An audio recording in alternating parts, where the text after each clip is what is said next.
So welcome. So here we are to revise our lovey-dovey Ind AS 20. As I said, I will upload this revision on your YouTube also for future reference. So if you want to download the board notes, so you can find it on my Telegram channel. Okay. And if you're watching the revision on YouTube, don't forget to subscribe. Okay. Chalo. Anyways, so let's start the revision quickly. In Acha, this is going to be in 100% English. Okay. So let's start the revision of Ind AS 20 in 3, 2, 1 and go. First of all, the name of the Ind AS 20, accounting for government grant and disclosure of government assistance. How many points are there? Total there are 6 pointers. First is meaning. What is the meaning of government grant? So the meaning and everything is very simple. It is nothing but the assistance provided by government in return for any compliance with certain conditions. That means the government will give you some assistance in the form of monetary or non-monetary grant and expect some conditions to be fulfilled from your end. Okay. Then exclusion from accounting of government grant. Certain items are given. That means the government grant, if it is in the form of this nature, you need not account for it. Just give it a reading. Okay. Then the third part is recognition. When do we recognize a government grant? You will recognize a government grant only when you have a reasonable assurance of two things. That whatever conditions are attached to the grant, there is a reasonable assurance that you will comply with the conditions, and there should be a reasonable assurance that grant will be received. Why this is given? As I said, do you remember I said sometimes the government might just give fake promises and you internally know that you will not receive the grant. So do not book the grant. So you will book the grant only when you have a reasonable assurance. This does not mean that book only when the cash is received. No, you will book when you have a reasonable assurance that you will receive the money or whatever asset you are going to receive. Anyways, then the next point is accounting for government grant. Do you remember I made a chart for you? Quickly, let's start revising each and every point of it. Accounting for government grant. The government grant can be of two types. It can be a monetary grant. It can be a non-monetary grant. If it is a non-monetary grant, what is the meaning of non-monetary grant? That means you are not receiving money from government. Government is giving you any asset for free. So either it can give you a depreciable asset or it can give you a non-depreciable asset for free. So let's say government gives you a depreciable asset for free. So how to do the accounting of this? We have two methods. Either record the asset and grant at nominal value. Okay. Or method number 2, either record the asset and grant at fair value. Let's say for example, I had a machine which had a fair value of 10 CR. So I will record the machine and grant both at 10 CR. Machine to DGG, deferred government grant. Why deferred government grant? Because grant, even if you receive on day 1, it is of 5 years. Why? Because the life of the asset is 5 years. You will get the benefit over 5 years. So we booked machine to DGG, 10 CR, 10 CR. Now this machine will get depreciated over a period of 5 years. And what to do with this DGG? You will transfer it to profit and loss over the period of depreciation or over the period of life of the asset. So in the same ratio you are depreciating, in that same ratio you will transfer DGG to profit and loss, right? Okay, so we have two methods for a depreciable asset, recorded nominal value or recorded fair value. Achha. What if you received a non-monetary grant for a non-depreciable asset? In that case, again we have two methods. Achha, before proceeding, in balance sheet estimate, do remember when you are recording at fair value, the DGG and machine will be shown separately. It cannot be netted off. In P&L, the related expense and related income, you can show separately also, or you can net them off and show also. That is allowed. Achha, now we can proceed. Let's say, for example, you received a non-monetary grant for a non-depreciable asset. In that case also, we have two methods. Method number 1, record nominal value. So you will record the land and government grant at 1 rupee, 10 rupee, 100 rupees. Method number 2, you will record at fair value. Right? Now, here when you recorded fair value, you will record the land to DGG at 10 CR, 10 CR.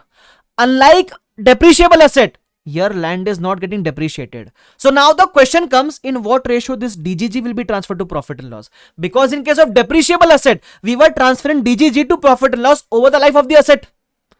What about in case of non-depreciable asset? So the treatment of DGG in case of non-depreciable asset depends on the nature of grant. You will have to check whether the grant is unconditional or conditional. If the grant is unconditional, full grant will be transferred to profit and loss on day 1 itself. Unconditional means no conditions are attached to the grant. And if the grant is conditional, in that case, you will transfer the government grant over the period of conditions. Let's say the conditions are of 5 years.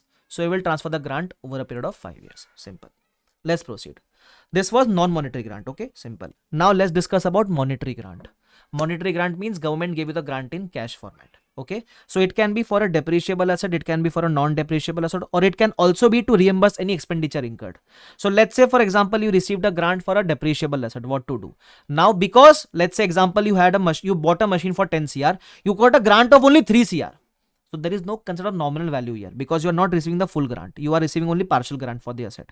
So here there are two methods again. First method is recording the asset at net of grant. That means you bought the asset at 10 CR, you reimbursed 3 CR. So that means the net cost for you is 7 CR. So whatever grant you get, you will adjust from the cost of the asset. That is method number 1. So this is the entry, and the net value you will record machine of 7 CR, and future depreciation will also be charged on 7 CR. Because you adjusted the government grant directly from the cost of the asset, no further treatment is required for government grant. Okay. The second method is you can record both the asset and the grant at fair value.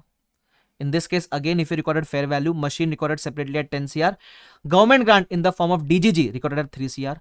What to do with this 3 CR? In the ratio of depreciation, you will transfer DGG to profit and loss. Simple. Okay.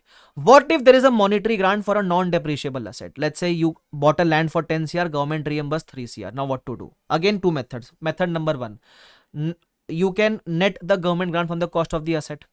Method number 2, record both at fair value. Record the land at fair value, record the DGG at 3 CR. Now, if you are recording DGG at 3 CR, again that problem arises because it is a non-depreciable asset. You will not have the ratio of depreciation. So what to check? Whenever it is a non-depreciable asset, check whether the grant is conditional or unconditional. If it is unconditional, on day 1 itself is go to profit and loss. If it is conditional, in the period of conditions, you will transfer it to profit and loss. Simple. Acha. What if the grant is received for any expenditure incurred? Let's say government is not giving you grant to reimburse a cost of asset. It is giving you grant to reimburse any expenditure. So apply the matching concept here. If the grant is given to you to reimburse expenditure of 1 year, the grant will be transferred to profit loss in 1 year. If the grant is given to you to reimburse the expenditure of 3 years, you will transfer the grant to P&L over 3 years. If the grant is given to you to reimburse the expenditure of past expenditure, if the grant is given to reimburse any past expenditure, or grant is given to give immediate relief, then transfer the grant immediately to profit and loss on day 1 itself. Okay, so this was the accounting of government grant. Next point, the point of refund of government grant. Whenever the grant becomes refundable, how to account for it? So the accounting of refund depends on how did you treat the grant when you received it. So let's say, for example, when the grant was received, you immediately transfer the grant to profit and loss. So the refund will also happen through profit and loss. So when you received, you transfer to P&L. So refund also from P&L. The entry for refund is you have to give the cash money back. So you will say to cash bank and debit the profit and loss. Acha. What if when the grant was received, you transfer to DGG? In that case, when it becomes refundable, you will also refund from DGG only. But it is possible that DGG might not have the full balance. Let's say when you took the grant, DGG was 3 CR. On the date of refund, DGG's balance was only 1.2 CR. So let's say, for example, you are refunding 3 CR. So up to the balance of DGG, you will debit the DGG 1.2 CR. Balancing figure you will debit from profit and loss. That means if on the receipt of government grant, you transfer it to DGG and you were transferring it to profit loss over the period. And if it becomes refundable in between, so the refund first write off full DGG balance and then the balancing figure will transfer to profit and loss. Simple. Acha. What if when you received the grant, you adjusted the cost of the asset? So the refund also will be adjusted from the cost. Like when you received it, you reduced the cost of the asset. Now while refund, you will increase the cost of the asset. As simple as that. Okay, this was the case of refund. The last concept is loan at less than market rate of interest. For this, did you know we discussed a direct question? What was a direct question? Do you remember we discussed illustration number 4? How to account for this? Come, I will just discuss the same with you. So, when you get a loan at less than market rate of interest, this point has a resemblance with Ind AS 109 financial instruments. Why? When the government is giving you a loan at less than market rate of interest, in this case, it is treated like a relationship. The relationship is of government grant, where the government is helping the company, right? So do you remember in financial instruments what we used to do? When there was a relationship of parent subsidiary, when parent was helping subsidiary, the difference was transferred to investment in subsidiary. When the employer was helping the employee, the difference was treated like prepaid employee benefit expense. Similarly, here one question is there. Government gave loan of 50 lakhs at 5% coupon, but the market rate is 12%. Why the government is giving you loan at less than market rate? Because it is giving in the form of government grant. right? So in this case, how to solve this question? So you will follow the steps of financial instruments. Step number 1, find the cash flows, inflows, outflows, everything. Step number 2, fair value. You will compute the fair value. Why compute? Remember, whenever there's a relationship, we have to compute the fair value. Compute means present value of future cash flow at EIR. So whatever the future cash flow are there, discount at market rate of interest, you will get some value. This is the fair value of financial liability. You took a loan of 50 lakhs. The liability value is only 37.38 lakhs. Some difference will arise. Step number 3, difference between transaction price and fair value. This difference will be treated like a DGG, government grant. Okay. Then step number 4, EIS. Step number 5, LAT. Now, when you pass the entry, what to do with this DGG? The maximum students will make the mistake of saying that transfer over 5 years. That is the period of loan, because we took the loan for 5 years now. So transfer over a period of 5 years. No, no, no. The treatment of DGG does not depend on the tenure of the loan. The treatment of DGG depends on for what purpose the loan was used.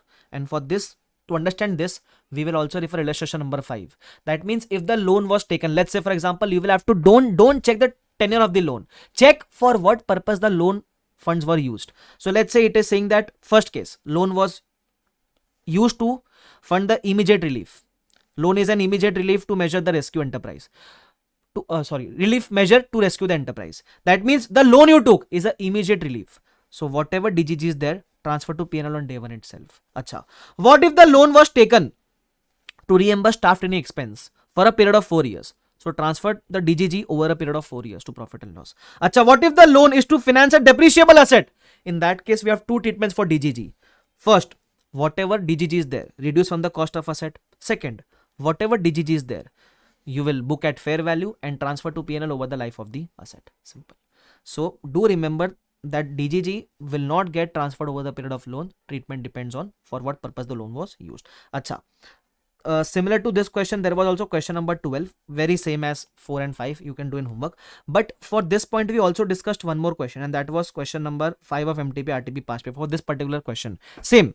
We are taking an interest-free loan. The only difference is in the above question, we took a loan at the rate 5%. Here, government is giving a loan at interest-free rate. So we took a 5 lakh loan interest-free. Okay. Now, for what purpose the loan was taken? The loan was taken to fund the purchase of equipment. Okay. Market rate is 5%, that is EIR 5%. One more information is given that there are no future performance attached to the interest-free loan. Now, ideally, the purpose of loan was to fund the equipment. So when you solve the question, see, you will solve cash flows, fair value, you will get the difference. How to treat this difference? So we check for what purpose the loan was taken. It is saying the purpose of loan was to finance the purchase of equipment. So conceptually, the answer should be like this, na? That you will book a DGG, and the treatment of DGG depends. Either you can reduce from the cost of the asset, or you can book the DGG at fair value and transfer to P&L over the life of the asset. But what ICI has done in this question is, they have given emphasis to this line. They are saying that the loan has no future condition, right? So that is why, because it is an unconditional nature of grant, we are transferring it to profit and loss on day 1. Ideally, if it is conditional or unconditional, we check only when we have a non-depreciable asset. In non-depreciable, when we book the DGG at fair value, that time we say na, check whether conditional or unconditional. In case of depreciable asset, so we say directly this only, na, either book at net of cost or book at fair value and transfer the fair value to profit and loss over the period of life or over the period of depreciation, right? But anyways, I am discussing both the methods. So if this line is present in such kind of question, so you will transfer to P&L on day 1 itself. If let's say this line was missing, in that case, you will do what conceptually is to be done. Okay. So again, a similar question, step 1, step 2, step 3 was difference. We found out the difference. EIR, LAT. In day 1, you took a loan of 5 lakhs. Fair value was this much. The difference of government grant, because it is saying that no future condition attached, as per ICI, transfer it to directly to profit and loss. In this question, entries were asked for the future also. So just look at the LAT and pass the entries. So we pass the 3 years interest entry, and in the last and final year, you will also make the repayment entry. That's it. So till here, we have completed the revision of Ind AS 20. Balance, we will also cover. Okay. So conceptually, we are done. And 1-2 questions we discussed. More questions we will also discuss. Don't worry about it. Clear, guys? Perfect. Chalo. So we did the illustration number 4 and question number 5 revision. right, of Ind AS 20, and we did the concept revision. Okay, now we will move on towards the further questions also in Ind AS 20. The next question which we can revise is illustration number 15. See, I am only revising the important questions. Okay, these are those questions which cover 100% of the concepts, right? The remaining questions you can just give them a read. Okay, so now I am coming on towards illustration number 15 of your textbook. If you can see very clearly, what does it say? Very quickly I will revise it. It says we have received 2 grants of rupees 1 lakh each. That means we have received the money for 2 grants. For the first grant, it says that we received the grant for a cleaning river project. No steps have been taken till the year end. Should we record the grant? So what answer was given in the book? If you remember, there can be alternative solution to this. If you feel that 1 lakh received had no conditions attached, it will be treated like an unconditional grant, and we will transfer the whole amount in PNL on day 1 itself. But if you feel that undertaking steps were important, in that case you will not recognize any grant because no steps have been taken. This was the first point. Second point says that you received the remaining 1 lakh for the new equipment. When you receive the grant for a new depreciable asset, we have 2 methods. Either you can net off the cost of the asset, or second is you can record the PP and DGG both at fair value and transfer the DGG to profit loss over the ratio of depreciation. Simple. Acha. There was one third point also. I will just give an overview of this. Some floods happen in a company due to which you suffered some losses. Government announced a scheme where they will compensate you for the losses. But for that, you have to submit an application. Okay, before 30th June. They are clearly saying that in the current year, you have not submitted the application. Okay, that is in the 11-12. Till now, you have not submitted the application. So till that time you did not submit the application, you cannot recognize the government grant. In the next year, if you submit the application, in that case, in the next year you can recognize the government grant. But in the current year, you cannot recognize. Simple. So these were the 3 cases. A good question. Okay. Acha. Illustration number 16, just refer it once. Illustration number 17 we can do. It is a good question. Okay. What does it say? It says that a company receives 30,000 ka grant. When did it receive? It received on 31st March 11. Okay.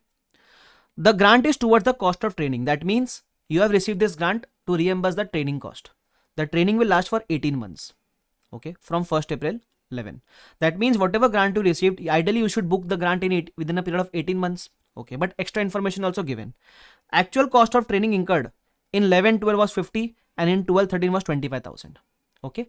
Whenever you receive a grant, there are 2 ways of recording the grant. Either you can record in the ratio of months. That is, let's say for example, the training went on for 18 months. So you can bifurcate the grant into 18 months. That is, book in the current year, suppose there were 12 months. So you will book 12 months grant in the current year, remaining 6 months grant in the next year. Or you can also book the grant in the ratio of expense. Let's say you incurred expense of 50,000 in the current year and 25,000 in the next year. So you will book in this ratio. 50:25 ka ratio you will remove, and whatever is the amount as per this ratio, you will book some in current year and some in the next year. Coincidentally, in this question, even if you take the months ratio or even if you take the expense ratio, the answer is coming same. Okay, but do remember that part. So in case you remember, wait, I will show you that part. Here it is. See, so if you take, let's say you received the money on the previous year last day. Okay, but grant is not to be recorded. Grant is not to be booked on this day. You will start booking in profit and loss from the next year onwards. Okay, so either you can take the ratio of months. 12 months fall in the current year, 6 months fall in the next year. So you will either you can take the ratio of months through which you can say 20,000 you will book in the next year and 10,000 you will book after that year. Okay, or you can take the ratio of expense also. In that also it will be the same. Also in this case, I have also given the balance sheet extracts to you. How to show the extract? When you receive the grant, that was the last day of the year. You will not record anything in profit and loss because profit and loss recording will start from the next year. So this whole 30,000 received will be transferred to balance sheet liability side, but give the bifurcation also, non-current and current. Whatever you will write off in the next year will be current, remaining will be non-current. Okay. Then in the next year, you will transfer out of 30,000, 20,000 will be transferred to profit and loss. Out of 30,000, 20,000 will be transferred to profit and loss. So book the expense, book the income. 2 ways of showing it. Either show expense and income separately or either show net of. It is fine. In balance sheet, only 10,000 balance will be left, which will get write off in the next year. So we show in the current account, current part. In the next further year, this 10,000 again will get booked in profit and loss. So either show separately or you can show net off. In balance sheet, nothing will remain. Okay, do remember that part. This was illustration number 17. Now a very good question, that is illustration number 18. Do remember that my revision is only for your reference. Still, you have to write and practice all the important questions which I am marking you. See, through this revision video, you're also getting to know which are the important questions which cover all the concepts. On the last day, you won't be able to revise all the concepts, all the questions, but at least you can revise what I'm marking for you now. So this is a very good question out of it. What does it say? It says that we receive a grant of 60,000. It is receivable, okay? But out of this, 40,000 you will receive in year 1, 10,000 you will receive in year 2 and year 3 each. So full 60,000 payment you are not receiving on first day. Anyways, then the cost is given. In the first year, you will incur a recruitment cost of 30,000 and the wage bill is going to be 1 lakh rising by 10,000 each year. See, so that is the grant is 60,000 receivable like this. Cost is given. That means the grant which is there, you will book in the ratio of cost. So recruitment cost is a one-time cost incurred only in the first year. Wage bill is incurred every year. So this is total cost year wise. Okay. So whatever is the grant, you will book in the ratio of this cost, in the ratio of this expense. Okay. Now there are two cases here. The first case says that there is a reasonable assurance that you will comply with the condition and that the grant will be received. If there is a reasonable assurance, do remember that when there is a reasonable assurance that you will comply with the conditions and when there is a reasonable assurance that you will receive the grant, you will book the full 60,000 on day 1 itself in DGG. So what I did was, because I received 40,000 cash, remaining 20,000 receivable, I booked the full balance in DGG. And this 60,000 will be transferred to P&L in the ratio of expense. So this ratio was there. So if you prepare a table, 60,000 opening balance, you transfer to P&L this much, closing is this much. Then accordingly, you will keep on transferring and show this balance. Acha. The interesting case was case number B, where it is said that there is no reasonable assurance that grant will be received. If there is no reasonable assurance, what to do? Just remember two things. First, if there is no reasonable assurance that you will receive the grant, you will book the DGG as per cash basis. Whatever cash you receive in the respective year, only that amount will be booked in DGG. First thing. Second thing, when you compute how much to transfer to P&L, that won't change in case A or case B. That means when you compute how much DGG to transfer to P&L, don't take the ratio of 40,000 into 130 by 360. Here you will still take 60,000.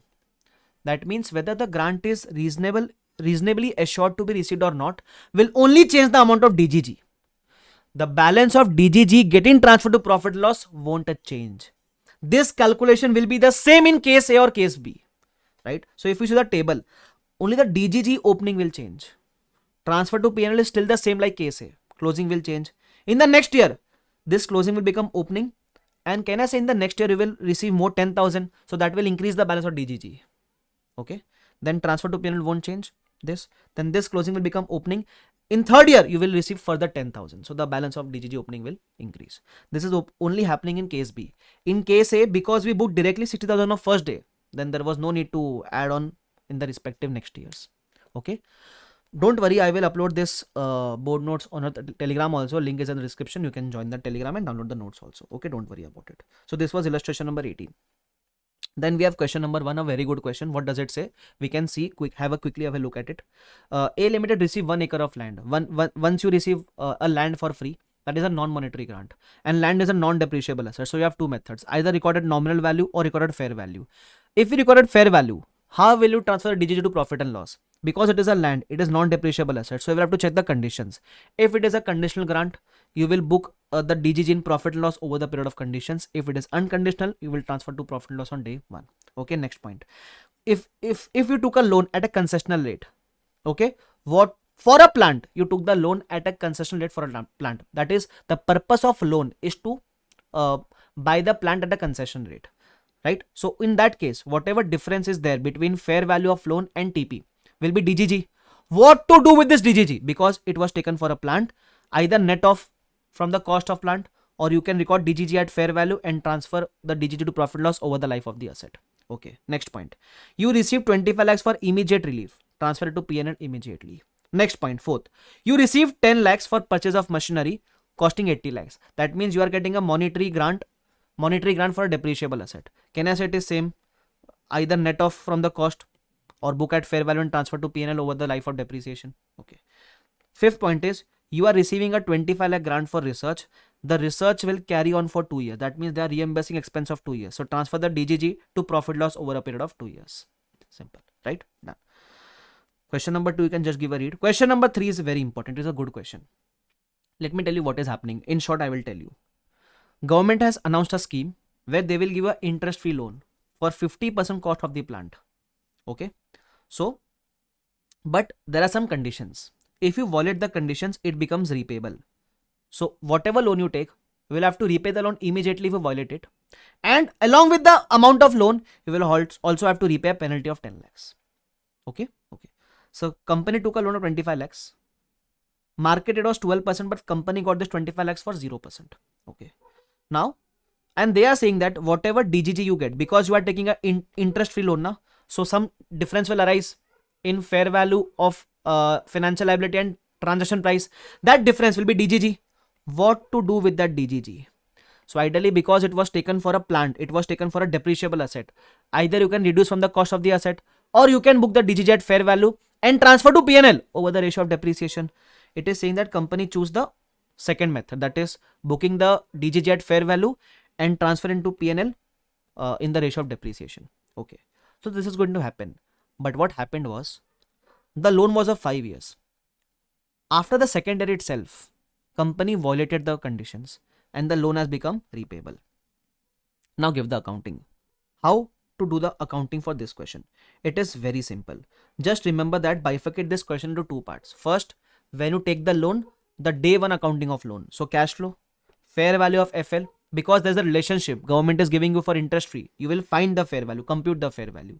Difference between TP and fair value will be transferred to DGG. Okay. What to do with this DGG? Company follows of writing this off over the period of depreciation, that is 5 years. Okay. EIR is 12%. LAT. LAT prepare only for 2 years, because after 2 years you are going to refund. Okay. Also prepare one extra working note of DGG. What is the balance of DGG after 2 years? So you were supposed to transfer this whole balance in equally over 5 years. So after 2 years, you must transfer this much balance. So this is the balance of DGG after 2 years. Okay. Now what to do? So first I pass the entries for the initial 2 years, the basic entries, booking of the loan, charging interest, writing this off. But the main entry comes is on the second year end, that is the journal entry for refund. For refund, what will you do? You have to give 2 amounts as refund. One is the loan amount and one is the penalty amount. What to do with this? It is simple. When you are refunding the loan, I pass separate entries for this. Whatever FL is there on the date of refund, reverse it. Whatever DGs is there on the date of refund, reverse it. Difference transfer to profit and loss. And whatever penalty you are paying, transfer to profit and loss immediately. Simple. Simple, guys? Yes, sir. This was question number 3. A very good question. Please do practice it. Then there was question number 4. You can just give it a read. I will just give an overview of this. It says that, I explained this with the help of example in case you remember. It says that if you are depreciating over 5 years, you will transfer the DGG over 5 years. Simple. But what if there is any impairment in a particular year? So because of impairment, can I say your expense increase in that year? Because in that year, you will also depreciate and you will also book an impairment loss. So when you book an impairment loss, the amount that will be transferred from DGG to P&L will also increase in that particular year. So likewise, in the first case, you were booking depreciation equally. So you were transferring DGG to profit loss equally. But in a particular year, if you book an extra impairment loss in addition to depreciation, in that particular year, DGG will also get transferred to profit loss little extra. Simple. But there were 2 instances. In first case, there were no further condition attached. It was mentioned. So you will do this. Once you book the impairment loss in that particular year, extra amount will get transferred to profit loss from DGG. But there was second case also. Would your answer be different if there are further condition attached beyond the construction of factory? In this second solution, they said that directly don't do this. Directly, just because of impairment loss, you will not increase the transfer of DGG to profit and loss. You will also have to check what are the further conditions. So here it is mentioned that if there are further conditions attached beyond construction, it may not be appropriate to release an amount of DGG to compensate for the impairment write down. In that case, you would also have to assess those further conditions. Okay, so just give it a read. Okay. Then there was 17 words done. Okay, question number 5 you already revised. Nothing is left. Okay. Apart from this, there is also one illustration number 11, which is very similar to question number 1 of MTP RTP. You can also give this a read. Okay. So this finally completes the revision of Ind AS 20. I hope you like the revision where we revised all the concepts along with the questions. remaining questions you can just give them a read. If you are through with the concepts and these questions, the remaining questions are also very manageable. Okay, I hope you like it. Please do like the video in case you like it. Also share it with your friends and subscribe to the channel. And also, if you want the board notes available on my Telegram, you can download it. Okay, also, if anyone is there who has not bought the lectures, my lectures of 100% English batch are available on bbvirtuals.com. In case if you feel the need for it, you can go and buy it. Okay, if you have already bought it, very good job, you're doing a good job. Okay, so thank you so much everyone. Bye bye everyone, take care, see you all, bye bye.